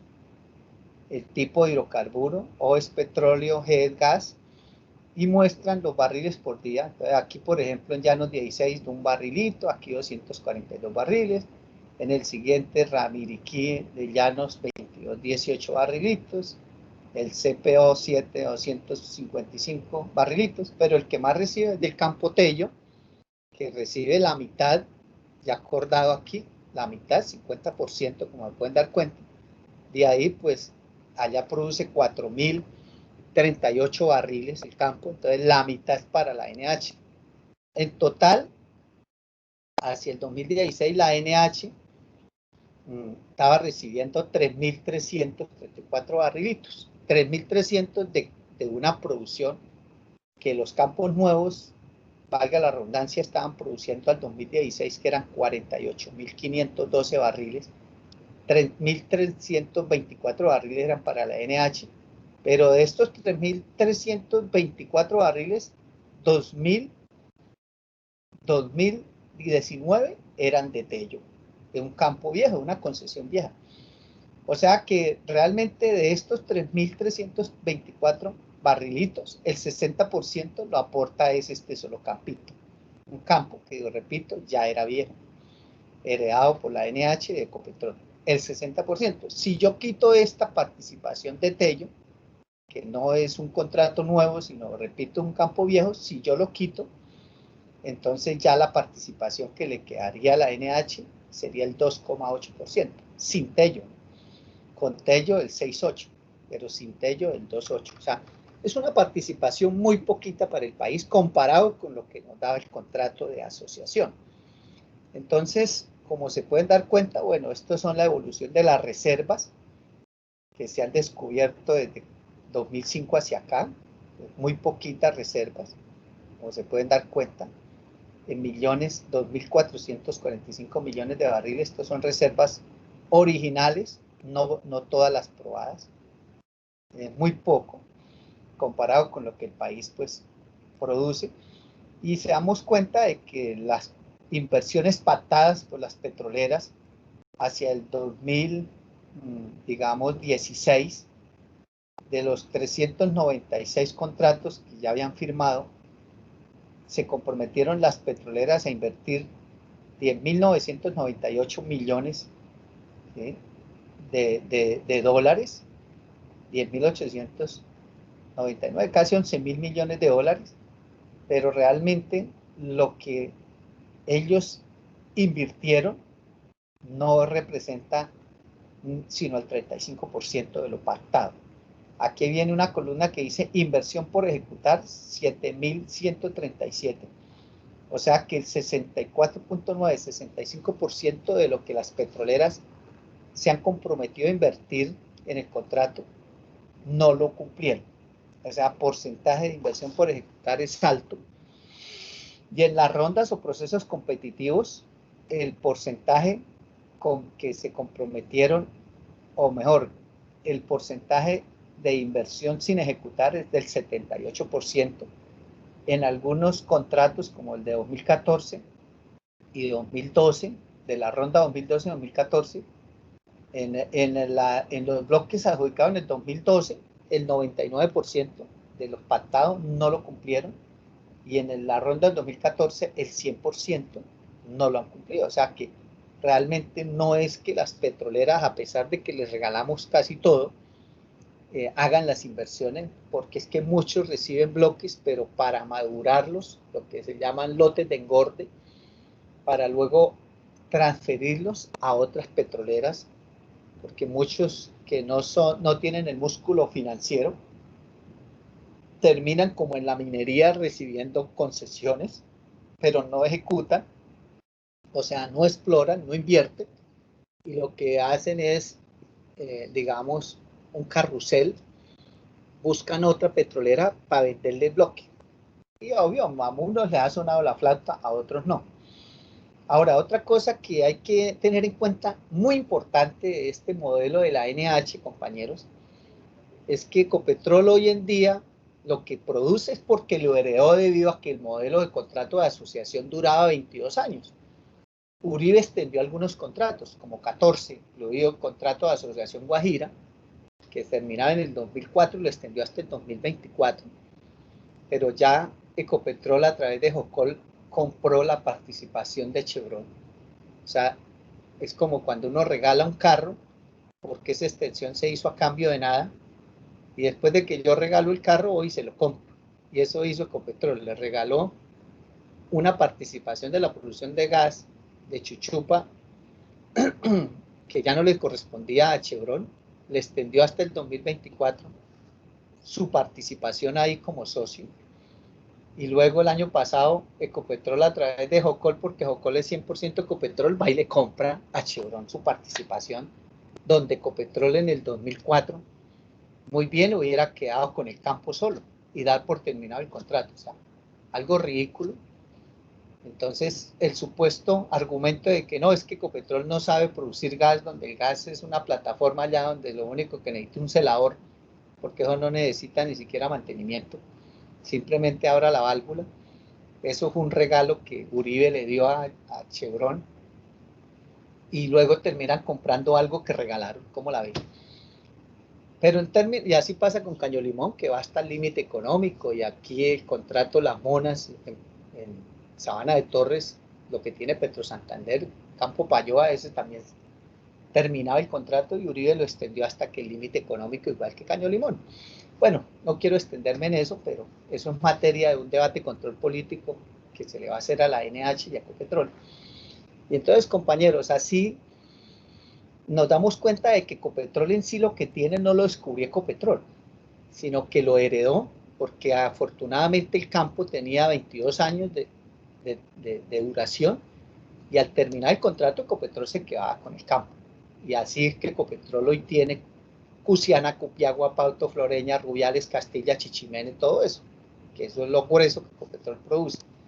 Pero lo que vemos de malo en el contrato de la NH es que el periodo inicial va por 24 años, pero el contrato contempla prórrogas por periodos de 10 años cada prórroga hasta el agotamiento. Y aunque no se ha dado todavía terminación a ningún contrato, porque la NH apenas lleva 16 años, lo más probable es que la NH no asuma la operación de ningún campo, porque la NH no es operadora.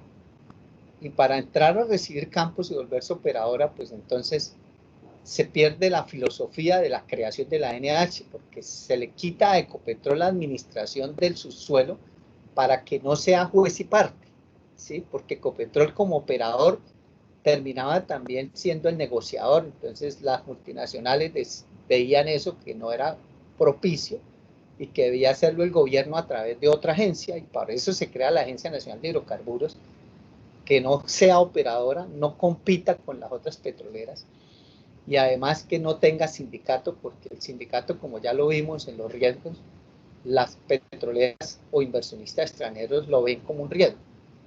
Al no tener operación, pues no hay sindicato y no hay convención colectiva de trabajo. Entonces la NH, pues al no ser operadora, lo más probable es que no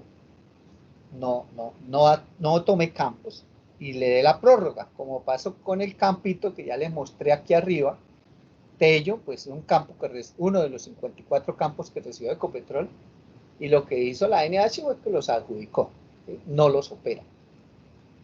Entonces, así va a pasar con los campos viejos, y lógicamente, pues lo que vamos a ver es que no vamos a volver a heredar reservas residuales remanentes. No vamos a volver a heredar reservas remanentes como lo ha hecho Ecopetrol, y de lo cual el país, digamos, subsiste, llamémoslo así. O sea, nosotros lo que nos estamos beneficiando es de los cunchos, llamémoslo así, de los cunchos que nos dejaron las petroleras en los contratos anteriores. Pero eso no lo vamos a ver en este modelo. Bueno, en resumen, a corte del 31 de diciembre del año 2018, tenemos las siguientes estadísticas, ¿sí? No tenemos, digamos, estadísticas a diciembre del año pasado, porque la información que tenemos de la NH la recibimos el año pasado en septiembre, hace un año, y lógicamente pues el año pasado nos dieron reportes con corte al 31 de diciembre del año antepasado, que es el 2018. Hacia diciembre del 31 del 2018, la producción total del país era de 889.388 barriles, como aparece abajo, de los cuales 668.854 barriles pues proviene de campos maduros, ¿sí? O sea, el grueso, como pueden dar cuenta, y 206.534 barriles de campos nuevos de los contratos firmados por la ANH. ¿Cuántos? 151 campos. Deje cuenta, 151 campos, si usted agarra 206.000 y lo divide en 151, pues la producción promedio por campo es como algo más de 1.000, como 1.300 barriles, ¿sí? Más o menos, por día. O sea que difícilmente un campo va a pagar más del 8%. Así en términos, digamos, de promedio, si dividimos 206.000 en 151 campos, pues da 1.300 barriles. O sea, difícilmente van a pagar regalías de más del 8%, porque tiene que pasar de 5.000 barriles por día. Bueno, pero miremos lo siguiente, que es lo que estamos evaluando. De los campos maduros, pues Ecopetrol produce en forma directa 462.000 barriles, a corte del 31 de diciembre del 2018, repito, ¿sí? Y ahí están incluidas las regalías, que Ecopetrol las lleva a la refinería y la refina. En contratos de asociación que aún hay vigentes, también Ecopetrol pues produce o recibe esos contratos 123.000 barriles por día de los contratos vigentes, incluidas las regalías. Y de lo que le corresponde a los socios de esos contratos, pues el país recibe de regalía 12.551 barriles, o recibía, ¿no?, al 2018. Lo otro, pues ya de los socios y el campo Yalea, que es una concesión vieja que Uribe también extendió, la tiene Perenco en Casanare y está extendida hasta el 2023, y más la producción del campo Velázquez, que es privado, pues ya de esos campos viejos lo que le queda a los privados, llamémoslo así, son 84.640 barriles. El resto le corresponde al país, obviamente asumiendo que Ecopetrol es 100% estatal, ¿no? Asumiendo eso. Entonces, al Estado le correspondieron 598.214 barriles, que si nosotros dividimos esos 598.214 en 682.854, significa que de los campos maduros al país le corresponde el 87,6%. Bueno, a esto podemos quitarle de arriba de lo de Ecopetrol, pues multiplicarlo por el 88.49%, que es lo que realmente es del Estado, porque lo otro es privado. Pues estamos hablando de que más o menos lo que nos dio el State Aid de arriba, ¿no?, lo que nos dio el State Aid del contrato de asociación, que fue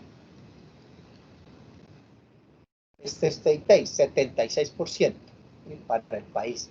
Entonces, más o menos las cifras cuadran con el cálculo del State Aid. Porque vuelvo y repito, si yo aquí a ese 87.6 quito el 11.51% que corresponde a los privados que son socios de Ecopetrol, pues compañeros, lo que nos damos cuenta es que al país le queda el 76%, ¿sí?, o alguito más, ¿ya? Alguito más. Entonces, eso es lo que realmente el país está recibiendo.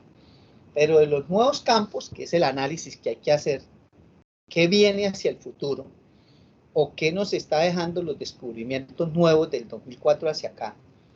Pues aquí ya comparado con el 2016, que eran 48.000 barriles, significa que en 2 años, o sea, 2017 y 2018, esa producción subió significativamente. Hubo algún descubrimiento importante, que yo creo que fue Acordeonero, el que hizo que se disparara esa producción a 206.000 de los campos nuevos descubiertos bajo el modelo de contrato de la ANH, ¿sí? Y ahí miremos cuánto le correspondió al país. La participación para la ANH fue de 6.543, o sea que subió de 3.300 a 6.500, casi que se dobló en 2 años la participación en la producción. Regalías, 15.541 barriles, y el resto para los inversionistas. Entonces, lo que recibió el país a 31 de diciembre del 2018 fueron 22.090 barriles, que si dividimos esos 22.090 en 206.534 barriles, pues da el 10.7%. Ahora, miremos qué porcentaje de regalías. Si dividimos 15.541 en 206.000, repito, 15.500 dividido en 206.500, pues eso da por debajo del 8%. Te va más o menos por ahí un 7 punto algo, 7.5, 7.6. ¿Bien? Entonces, eso es lo que tenemos que mirar. Mire, olvidémonos de lo de arriba, porque lo de arriba es viejo, heredado, y eso se acabará cuando los yacimientos se agoten. Miremos lo nuevo y que refleja lo que viene a futuro. Entonces, lo que viene a futuro es que esta cifra puede llegar a 1.000.000 de barriles, pero de ahí no va a corresponder el 10.7%, incluida la participación en la producción y las regalías. O sea que de 1.000.000 de barriles a los que llegue la producción a futuro de los campos nuevos, pues al país le va a corresponder 100.000 barriles. Entonces la pregunta que yo tengo, y por lo cual me cuestiono, es que cuando lo de arriba se agote y solo tengamos lo de aquí de la ANH, de los contratos nuevos de la ANH, con 1.000.000 de barriles, por ejemplo, que nos dé el fracking,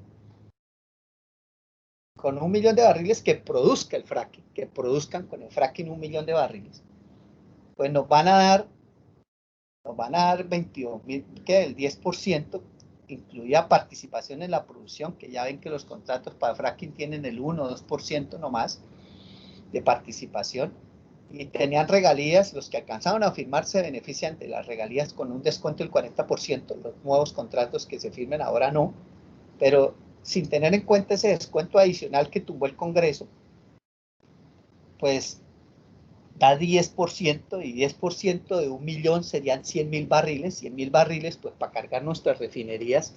Si la refinería de Barranca necesita 240.000 barriles, eso es lo que está refinando antes de la pandemia, pero tiene una capacidad hasta 260.000. Lo mismo que Reficar, estaba en 150.000 barriles antes de la pandemia, pero puede llegar a 160.000. Pongamos en promedio esto, 390.000 barriles. Pues lo que recibamos a futuro de la producción de los campos nuevos o con el fracking de 1.000.000 de barriles que produzcan, nos van a dar 100.000 entre regalías y participación en la producción, o alcanzar para cargar nuestras refinerías, compañeros. Por lo cual el nuevo modelo de contrato de la ANH no nos garantiza el suministro interno. Ahora, si nosotros vemos quién es el que aporta realmente en impuestos de renta y complementarios, es Ecopetrol. ¿Sí? El 15% de lo que el país recibe de la industria petrolera y de la minería, el 15% de los impuestos los aporta Ecopetrol, el 12% los aportan las empresas petroleras privadas, el 8% las compañías mineras, pero lo grueso de lo que recibe el país, ojo, lo grueso, son los dividendos de Ecopetrol. O sea, las utilidades. Si usted le suma a los dividendos los impuestos, 65 más 15 le da 80. ¿Eso qué significa? Ecopetrol aporta el 80% de lo que el país recibe de la renta extractiva, o sea, de la industria minero-energética, minera y petrolera. Entonces, bajo ese esquema de los, digamos, derechos económicos que se reciben con el nuevo modelo de la NH, hacemos nuevamente el ejercicio, ¿sí? Sabemos que recibimos regalías, impuestos, derechos de uso de su suelo, transferencia de tecnología, participación por precios altos y alguna participación en la producción muy pequeña. Eso lo sumamos y lo dividimos en la renta petrolera, y eso nos da que el país se queda con el 39.36%. Si recordamos, el state day de la concesión antigua nos daba 44.77%. ¿Eso qué significa? Que el nuevo modelo de concesión de la NH es mucho más bajo que la antigua concesión. ¿Por qué? Porque en la antigua concesión las regalías eran del 15%, aquí son del 8%. Igualmente, los impuestos en esa época eran del 30%, aquí son del 25%. Aquí tenemos los derechos por precios altos y los derechos de uso de su suelo, la transferencia de tecnología y la participación en la producción, pues es muy mínima. Esto es muy mínimo, comparado pues con los impuestos y las regalías. Realmente lo grueso son los impuestos, ¿sí? Le siguen las regalías y luego las otras boronitas que ya vimos aquí. Pero ¿qué pasa? Aquí en Colombia hay muchas prendas tributarias. Hay 200, bueno, habían 229, ya quitaron una. Las petroleras tienen 228 prebendas tributarias, lo pueden buscar en este enlace de la DIAN, y ahí nos dan todos los descuentos que tienen, deducción por compra de activos, impuesto pagado en el exterior, etcétera, etcétera. No me voy a demorar ahí porque nos queda 10 minutos. Aquí esta estadística las bajé de la DIAN, donde se ve que en el 2016, pues las petroleras y mineras dejaron de pagar 77 billones de pesos. En conjunto, bueno, el sector financiero es el que más se beneficia de esas prebendas tributarias. Son impuestos dejados de pagar, pero legales, son descuentos que se le hacen la DIAN. En total, lo que el país deja de recibir por excepciones tributarias son 353 billones, y dése cuenta que Duque anda ladrando por 20 billones y quiere vender CENIR, que son los oleoductos y poliductos, quiere vender ISA, ¿sí? Y donde nos damos cuenta que por qué no mejor le eliminan todos esos beneficios tributarios que tienen las petroleras y los sistemas financieros para que paguen más impuestos, y de esa forma pues dejamos de hacer más reformas tributarias o vender los pocos activos que quedan en el país. ¿Se da cuenta? Bueno, así ya, pues no voy a pasar esto muy rápido por todas las prendas tributarias, pero en resumen, cuando las petroleras hacen uso de todas las prendas tributarias, el impuesto real que terminan pagando es el 2,82% de tasa de impuesto a la renta. No el 25% que pagan sus papás o pago yo a la DIAN, sino el 2,82%. Entonces, cuando uno ya vuelve y hace el cálculo del State Aid y no coloca aquí el 25%, sino el 2,82%, pues lo que le queda al país realmente del negocio petrolero con el nuevo contrato de la NH es el 21,43% de participación en la renta petrolera. Ahora, si no hubiera tumbado el Congreso el descuento adicional del 40% en las regalías para el fracking, pues el fracking da muy poca participación en la producción que está aquí, vea, 2%, 1%, 3% es el bloque que más da de los que se han firmado, y de estos pues ya se beneficiaban con la ley 1530 del 2012 del 40% en las regalías. Aquí lo dice, mire, dice regla especial, regalías. Los yacimientos no convencionales solo pagarán el 60% de la tarifa que paga el crudo convencional, o sea, tiene un descuento del 40%. Entonces, si usted ya las regalías las baja del 8 al 4,8, que repito, menos mal que el Congreso lo quitó, pues esto se bajaría y la participación para el país del fracking con prendas tributarias bajaría al 17,13%.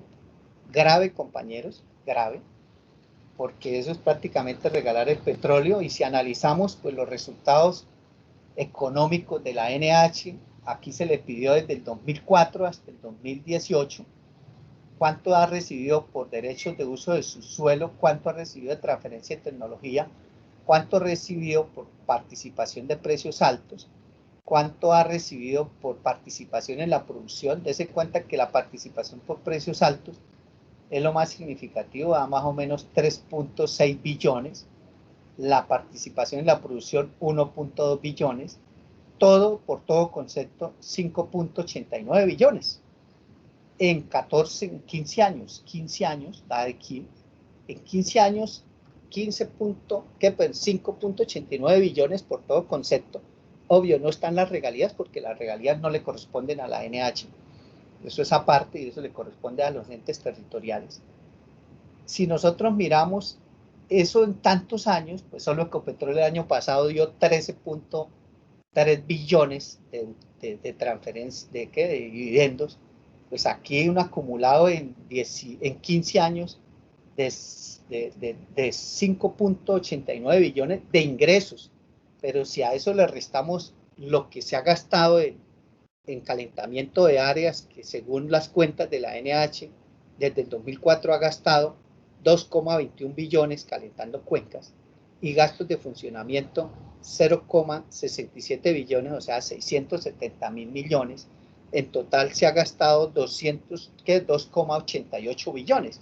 Si yo a los 5,89 billones de pesos que ha recibido desde el 2004, porque esos son billones de dólares, son billones de pesos, le restamos los 2,88 billones, da que la utilidad neta en 15 años de la NH, por todo concepto de términos económicos, 3 billones. Y si agarramos y dividimos 3 billones en 15 años, nos da que la utilidad que es el negocio son 200,000 millones. 200,000 millones de pesos al año en promedio, eso no es nada. El presupuesto de la UIS, como ya les he dicho antes, y ustedes lo saben, este año el presupuesto de la UIS es de 482,000 millones de pesos. El presupuesto de un municipio como Barranca Bermeja es de más de 300,000 millones de pesos. El presupuesto de un municipio como Yopal es de más de 200,000 millones de pesos. ¿Eso qué significa?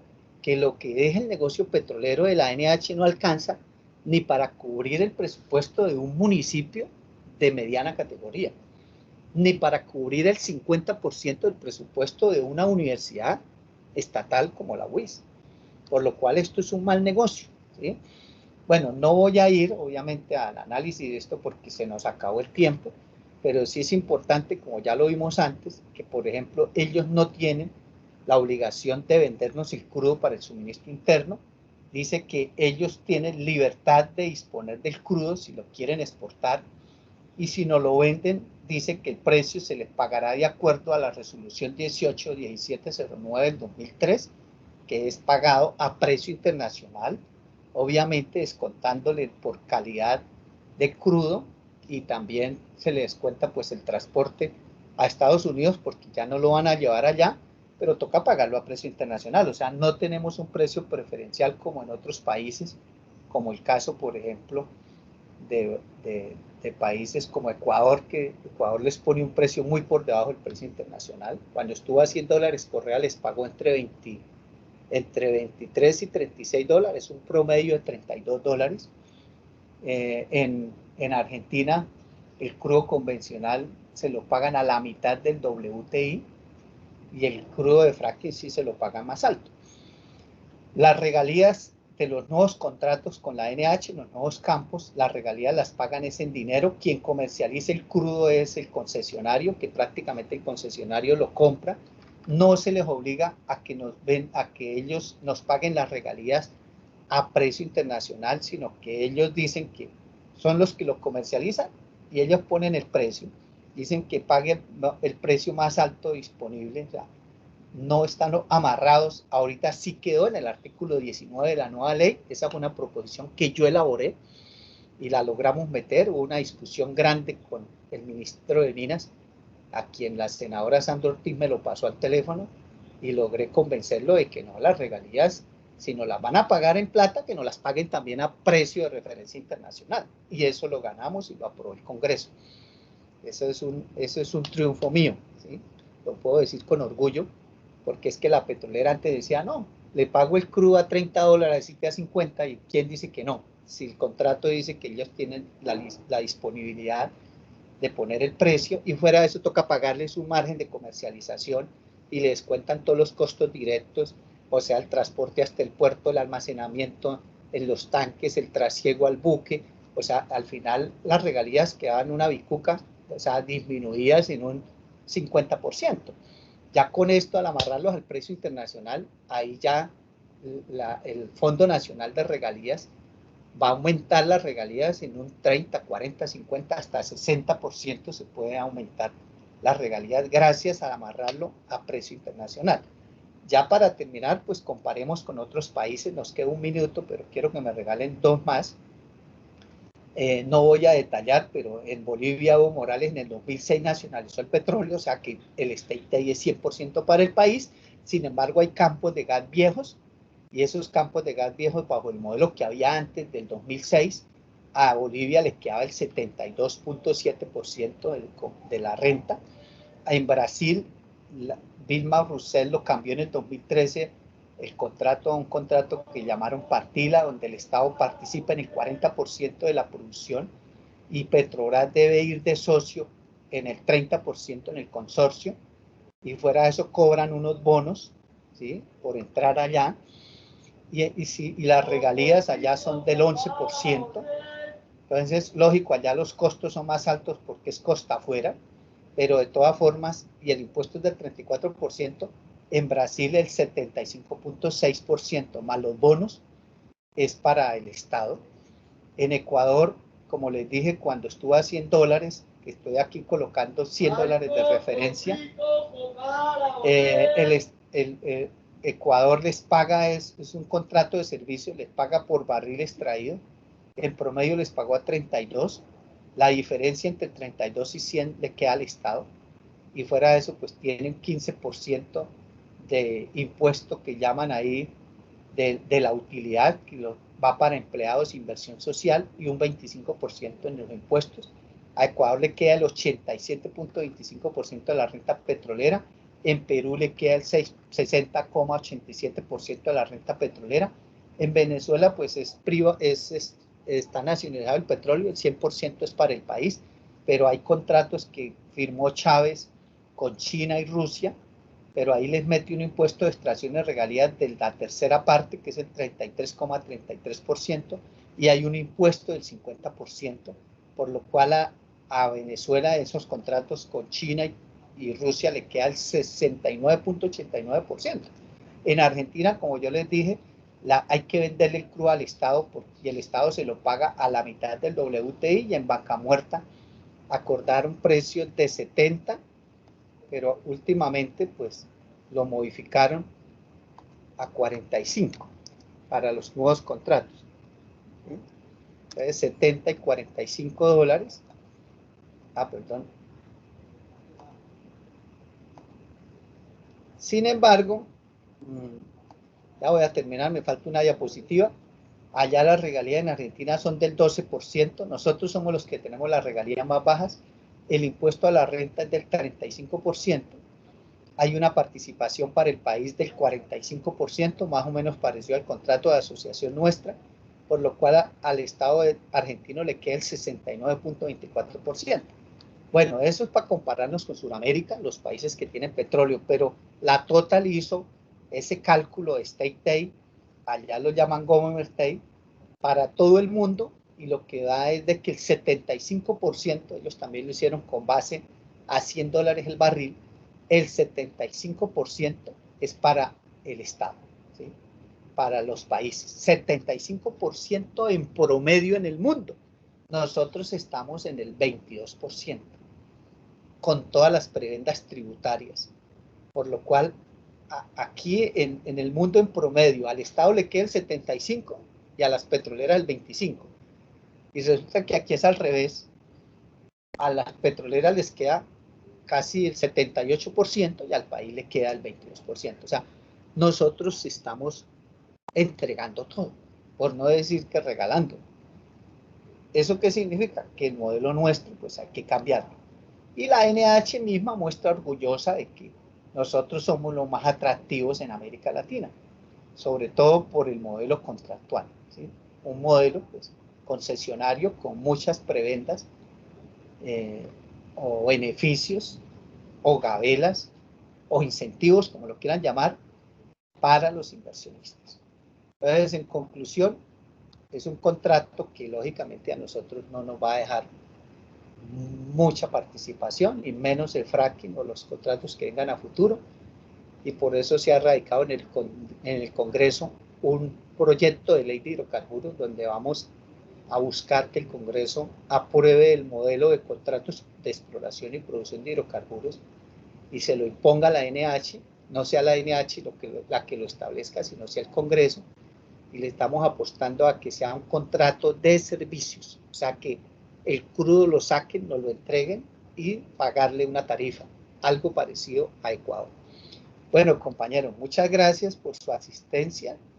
Espero que les haya gustado este tema muy importante para mí, considero yo, ¿no? De que uno como ingeniero de petróleos, pues tiene que saber, conocer cómo es el negocio de la industria en la cual uno trabaja.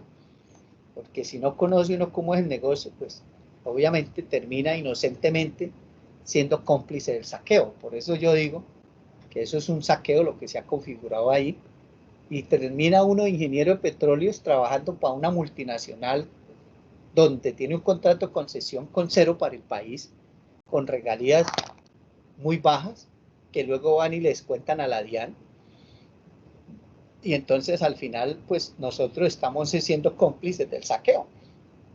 Y eso lo tenemos que cambiar porque tenemos que mejorar nuestra calidad de vida, tenemos que conseguir de esa riqueza unos recursos para jalonar el desarrollo económico y social del país, que ustedes, por ejemplo, y sus hijos y futuras generaciones puedan tener matrícula cero en las universidades estatales, que tengamos una mejor salud que está quebrada, que podamos satisfacer las necesidades básicas del pueblo colombiano y muchas cosas más, compañeros. Y aunque hoy tenemos, digamos, buenos recursos provenientes de la industria, repito, es gracias a Ecopetrol, Pero como estos son recursos naturales no renovables, esos yacimientos en algunos años se nos van a acabar. Y lo que queda es lo que descubran nuevo. Por lo cual, compañeros, tenemos que cambiar ese contrato para después no llorar sobre la leche derramada. Actualmente están embriagados los políticos y los gobernantes con el cuento de que se recibe buena participación de la industria petrolera, pero no quieren darse en cuenta de que es Ecopetrol. Y más si vende Duque Ecopetrol o le quita los tubos, pues ahí sí que nos acaban de joder. Y lógicamente lo que tenemos que mirar uno es hacia el futuro. ¿Qué pasará cuando esos yacimientos viejos se agoten? ¿Y qué pasará si descubren un nuevo Cusiana, un nuevo Rubiales, un nuevo Caño Limón bajo un modelo de estos de la NH, donde la participación para el país es cero y donde las regalías son una chichigua? O sea, ¿qué irán a decir a futuro los políticos cuando el país produzca 1.000.000 y de 1.000.000 nos den 100.000 barriles? ¿Qué van a decir? Van a decir, el profesor Vanegas tenía razón. Pues, puta, ¿qué sacamos con tener tanta producción y aparecer en el club del 1.000.000 de barriles y esa vaina no es de nosotros? Y menos con el fracking, que es menos participación. Y fuera de eso, muchos impactos que va a generar el fracking. Entonces, lo que nos van a dar no va a compensar ni en el 5% los costos de los impactos ambientales y sociales que va a generar esa vaina. Bueno, de esos impactos sociales y ambientales hablamos la próxima clase. Muchas gracias por la asistencia. Que tengan un resto de semana muy feliz y tranquilos y cuídense mucho. Chao.